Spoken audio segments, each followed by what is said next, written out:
Hi, I'm Ted Santos. I'm the chairman of the Board of Veteran CEOs, and we provide high-level services to senior executives of mid-sized companies.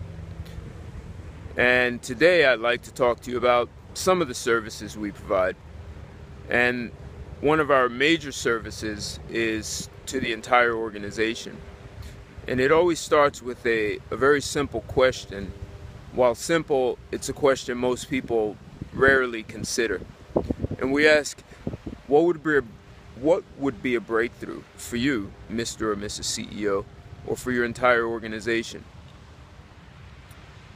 And by breakthrough, we're not talking about improvements, how to make a company better, how to evolve beyond where you are.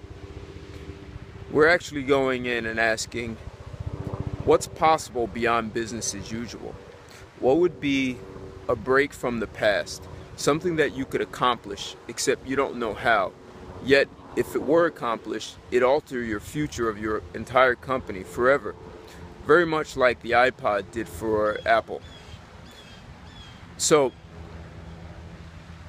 within the method that we've created, there are a number of factors to consider. If you look at a company, or even your life, the way we run an organization is based on what we know. We all have knowledge and information, and we use that to accomplish goals and objectives.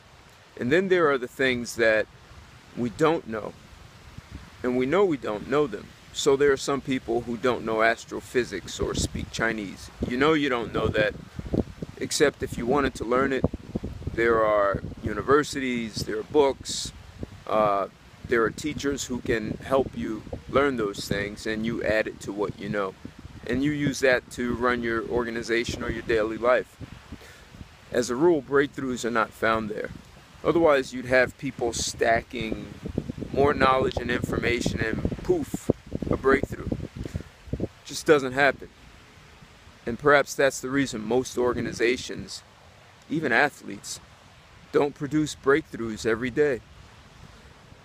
Breakthroughs are generally found in this domain of things you didn't know. And the methodology we've created helps people uncover things they didn't know.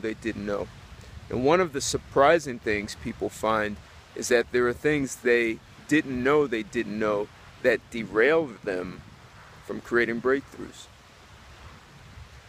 When you start to uncover what stops you from producing a breakthrough, it begins to give you access to things that you hadn't considered or hadn't occurred.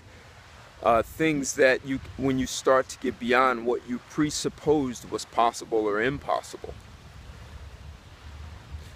And when we look at Apple and the iPod, there's no reason Sony didn't create the iPod. The MP3 player existed. And as in most cases, disruptive technology usually comes from someone outside your industry because they're not stuck with the presuppositions you have. So, I'm going to be talking to you, as a rule, about breakthroughs, whether I'm talking about leadership, transformation, innovation. They'll all have some undercurrent or undertone of what would be a breakthrough in leadership, what would be a breakthrough in innovation, what would be a breakthrough in organizational transformation. I look forward to all of your comments and questions, and there may be topics that you'd like me to discuss, and I'll give you most likely a very counterintuitive perspective. Until then, I have one question. What would be a breakthrough for you? Until then, thank you, and I'll talk to you soon. Bye.